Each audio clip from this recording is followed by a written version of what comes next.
Sir Radhe Radhe. Sir?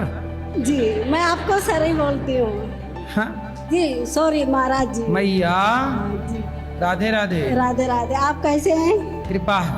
जी sir मैं कल की आई हूँ आपसे आप नहीं कल मिले, मैं बहुत रोए कल, पूरा दिन नहीं कुछ खाया। खाए नहीं? मैंने कुछ कल नहीं पूरा दिन खाया। कुछ खाए नहीं कल? कल नहीं, तो कुछ भी नहीं एकादशी खाया। थी, कैसे खाओगी? नहीं मालूम प्रसाद खाते वो भी नहीं मैंने खाया। चारों धाम की यात्रा करते हैं तो मतलब दोनों आदमी कर सकते हैं कि अकेले कर सकते हैं? पति को नहीं ले जाती हो? नहीं वो उन्हें टाइम ही नहीं मिलता सर। क्या करते हैं पति? अब वो जॉब करते हैं। आप नहीं करती हो? नहीं मैं नहीं करती, मैं सर वीडियो बनाती हूँ। वीडियो? जी हाँ। जा जाके वीडियो? अच्छा, तीर्थों में तुम ही वीडियो बनाती हो जा जाके? हाँ फेसबुक पे यूट्यूब पे सब पे बनाती हूँ सर। आजकल अच्छा माताएं भी वीडियो बनाने में लगी हैं। हाँ। तो वीडियो बनाती हो तीर्थों में जा जाके? हाँ मैं फिर चारों धाम तो यात्रा पति रोकते नहीं है? नहीं वो नहीं रोकते, वो कहते हैं कि आपको मन है घूमने की तो आप चली जाओ। बढ़िया, अच्छे पति हैं। हाँ नहीं तो मेरे अगले जन्म में भी ऐसी कुछ पति चाहती हो? नहीं मैं तो 7 जन्म सर चाहती हूँ। ऐसे पति 7 जन्म में? 7 जन्म। तो 7 जन्म में आप स्त्री ही बनोगी, पुरुष बनने का मन नहीं करता? जैसी प्रभु की इच्छा होगी। अगले जन्म में आप पुरुष बन जाओ, वो पत्नी बने, फिर वो वीडियो बनाए और आप काम करो। मेरा प्रश्न है कि मेरे पिताजी महाराज जी 94 साल के हैं और मैं चाहता हूँ कि उनकी भगवत प्राप्ति हो। उनको माला करना भी सिखा दिए हैं। तो 94 साल की उम्र में माला करना आप सीखे हैं? भगवान का चिंतन करिए, नाम जप करिए, भगवान से प्रेम करिए। प्रेम कैसे? जैसे कि माँ बेटे से करती है, भाई भाई से प्रेम करता है, ऐसी प्रेम हो भक्त का भगवान से। यही है भगवत प्राप्ति का मूल मंत्र, राम ही केवल प्रेम प्यारा। राधे राधे। मैं हूं आपका अपना अनिरुद्धाचार्य, आप सबका दास। महाराज के मंत्र कार्यक्रम में आपका बहुत बहुत स्वागत है। नया साल आने वाला है, नए साल से लोगों को नई नई उम्मीदें हैं। तो आज मैं आप लोगों से नए साल में नौकरी, शादी और सेहत की अच्छी खबर आपके जीवन में कैसे आएगी, इसके बारे में बात करूंगा। बताऊंगा कि नए साल में क्या उपाय करें ताकि नौकरी में तरक्की और अच्छे से शादी इत्यादि का जीवन सुखमय हो, गृहस्थ जीवन। सेहत के टिप्स भी दूंगा, साथ ही आप लोगों के सवालों का जवाब भी दूंगा। आइए अब कार्यक्रम की शुरुआत करते हैं आज की उपाय से। आज साल का आखिरी सोमवार है। अगर आपको नए साल में शिव जी की कृपा चाहिए तो क्या करना है वो जानते हैं। शिव पुराण के अनुसार भगवान शिव को कौन सा फूल चढ़ाने से क्या फल मिलता है? लाल व सफेद आंकड़े के फूल से भगवान शिव का पूजन करने पर मोक्ष की प्राप्ति होती है। बुजुर्गों को जरूर यह कार्य करना चाहिए। चमेली के फूल से पूजन करने पर वाहन सुख मिलता है, नई गाड़ी खरीद सकते हैं। साथ ही अलसी के पुष्पों से भगवान शिव का पूजन करने पर मनुष्य भगवान विष्णु को प्रिय होता है। आपके कई पाप भी क्षमा होते हैं। समी वृक्ष के पत्तों से भगवान शिव का पूजन करने से मोक्ष प्राप्त होता है। ये तो हर लड़के को पसंद आएगा।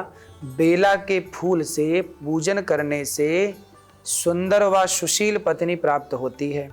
जूही के फूल से भगवान शिव का पूजन करने से, मतलब ये सारे पुष्प भगवान शिव को चढ़ाने से घर में कभी अन्न की कमी नहीं होती, दरिद्रता नहीं आती। कनेर का जो पुष्प होता है, भगवान शिव को पूजन करने से धन लाभ प्राप्त होता है। हर श्रृंगार के फूल से पूजन करने पर सुख संपत्ति में वृद्धि होती है। धतूरे के पुष्प से पूजन करने पर संतान प्राप्ति का सुख मिलता है। लाल डंठल वाला धतूरा शिव पूजन में शुभ माना गया है, मनोकामनाएं पूरी करने वाला है। दूर्वा से भगवान शिव का पूजन करने पर आयु बढ़ती है। आओ अब भविष्य संवारते हैं। जिनको जल्दी शादी करनी है, जल्दी विवाह करना है, वो शिव पार्वती जी की पूजा करें। गुरुवार को पीले वस्त्र धारण कर पीपल और वट के पेड़ पर दाल अर्पित करें। देसी घी का दीपक जलाएं। गुरुवार की रात को कपड़े में हल्दी की गांठ को बांधकर तकिए के नीचे रखें। जल्दी ही विवाह के योग संयोग बनने की संभावनाएं हैं। घर में मोर पंखी का पौधा लगाएं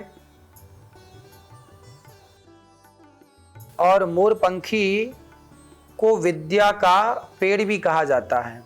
यह पौधा सिर्फ दिखने में खूबसूरत नहीं होता बल्कि इसके अनेक लाभ भी होते हैं। मोर पंखी का पौधा घर की शोभा बढ़ाने के साथ ही सुख शांति भी लाता है।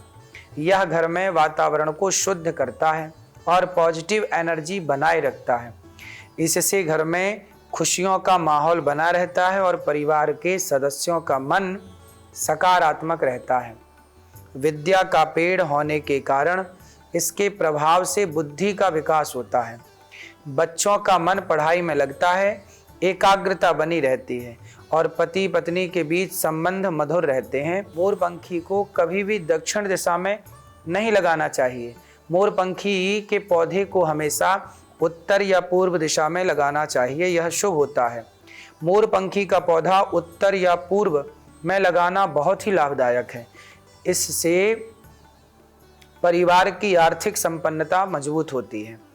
आप इसे घर के मुख्य द्वार के पास लगा सकते हैं, जिससे घर में नेगेटिव एनर्जी प्रवेश नहीं करती और परिवार में हमेशा सुख शांति बनी रहती है। जगत जननी आदि शक्ति माँ सीता की विशेष पूजा अर्चना करने से साधक को मनोवांछित फल की प्राप्ति होती है। साथ ही मंगला गौरी स्तुति का पाठ करना चाहिए। कहा जाता है कि ऐसा करने से विवाह में आ रही बाधाओं से मुक्ति मिलती है। बात करेंगे आज के पंचांग की। आज 30 दिसंबर है, दिन सोमवार है और अमावस्या तिथि है। आज मूल नक्षत्र है और वृद्धि योग है। आज राहु काल प्रातः सुबह 8:31 से सुबह 9:49 तक रहेगा। चंद्रमा आज धनु राशि दिन रात संचार करेंगे। राहु काल में कोई भी शुभ कार्य करने से बचना चाहिए। बात करेंगे आज के विषय की। नए साल में कैसे दूर होंगे संकट।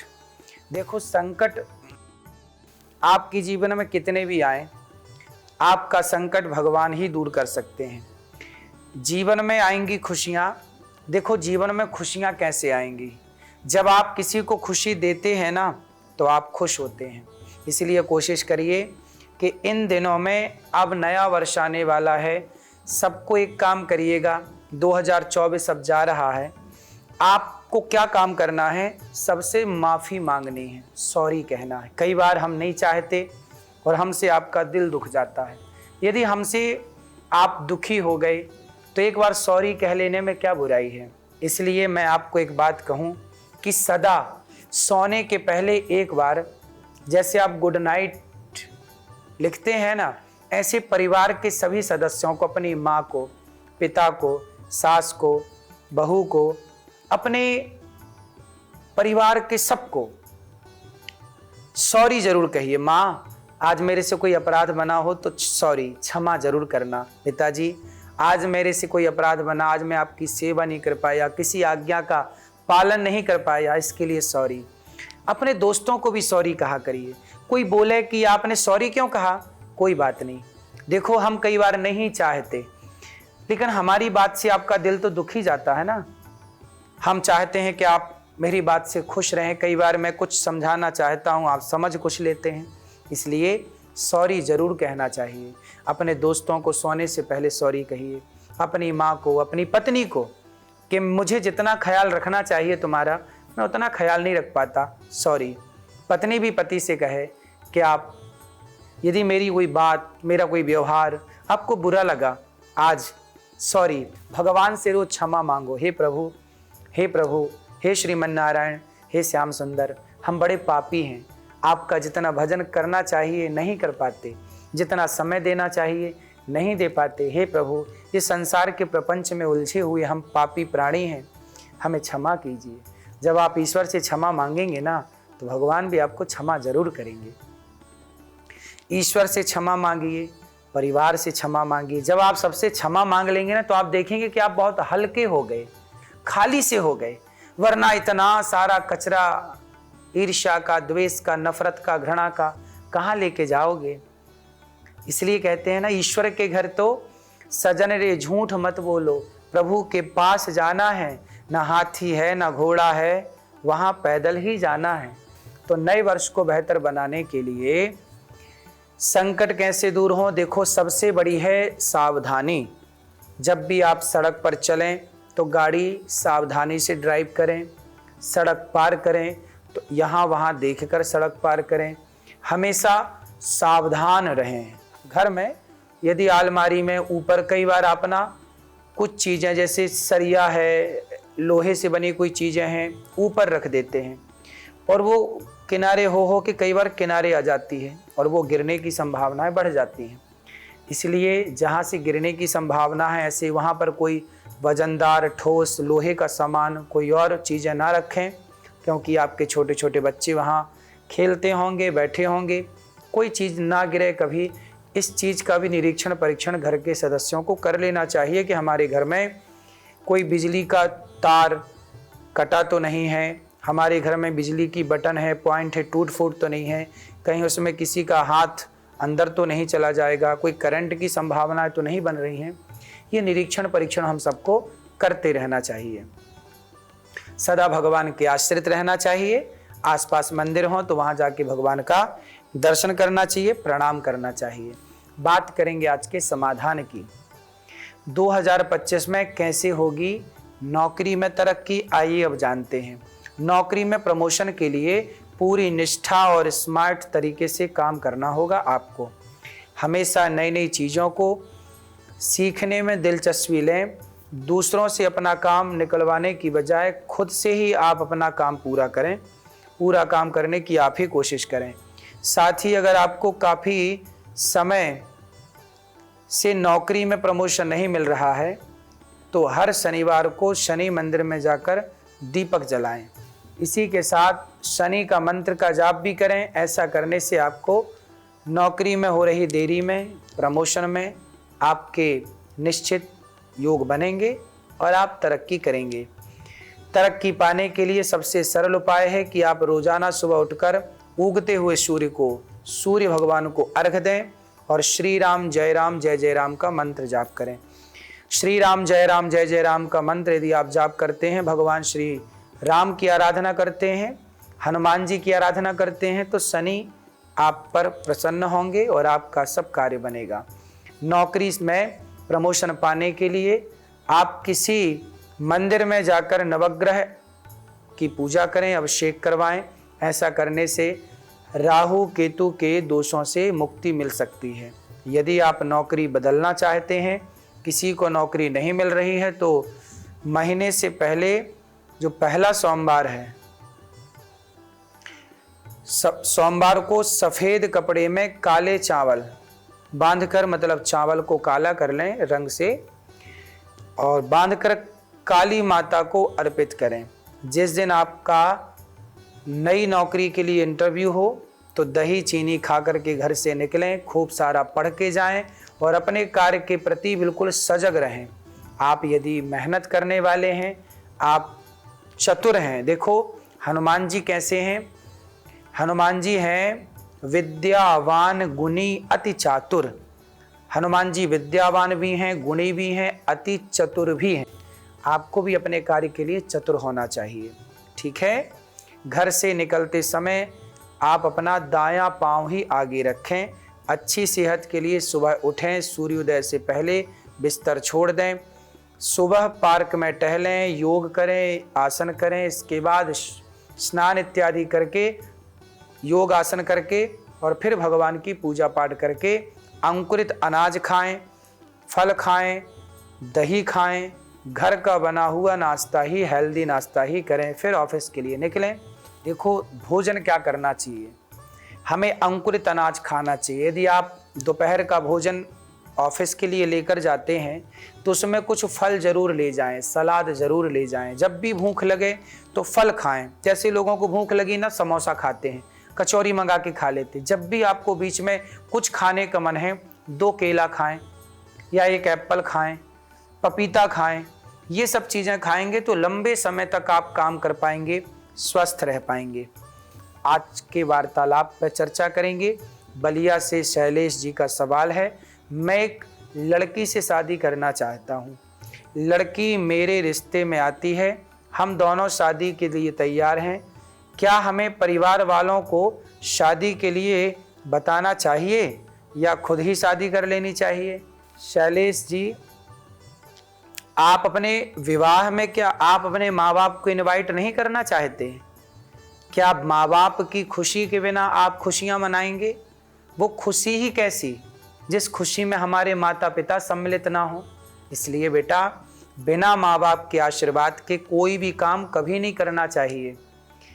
कभी भी आपको सफलताएं मिलें, कभी भी आप तरक्की करें, तो पहले माँ बाप का आशीर्वाद लें और माँ बाप का धन्यवाद करें कि आपके कारण हमें ये सब कुछ मिला है, आपके पुण्य से मिला है।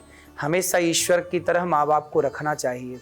भगवान को आप दूसरे नंबर पर रखिए, माता पिता को पहले नंबर पर रखिए, है ना। इसलिए अपने विवाह में अपने माँ बाप को इग्नोर करना ये सबसे बड़ा पाप है। आपकी खुशी में आपके माँ बाप सम्मिलित नहीं होंगे तो आपसे ज़्यादा खुशी तो माँ बाप की है कि मेरे बेटे का विवाह है। बात करेंगे आज के मंत्र की। 2025 में श्री कृष्ण का मंत्र जपने से आपको सिद्धि जरूर मिलेगी। यह मंत्र अचूक है जो आपको बताने जा रहा हूँ, इस मंत्र का जरूर जाप करें। मंत्र है ओम नमो भगवते श्री गोविंदाय, ओम नमो भगवते वासुदेवाय, ओम नमो भगवते वासुदेवाय, श्री गोविंदाय नमो नमः। तो आप भगवान श्री कृष्ण का यह मंत्र जपें, ओम नमो भगवते वासुदेवाय, ओम नमो भगवते वासुदेवाय, और श्री कृष्णाय गोविंदाय, श्री कृष्णाय गोविंदाय, श्री कृष्णाय गोविंदाय, श्री कृष्णाय वयम नुमः सच्चिदानंद रूपाय। आज आपके लिए जो मंत्र है, सच्चिदानंद रूपाय विश्वोत्पत्त्यादि हेतवे तापत्रय विनाशाय श्री कृष्णाय वयम नुमः। इस मंत्र का भी आप जाप करें। आज के संस्कार, माता पिता की मर्जी से क्यों करनी चाहिए शादी?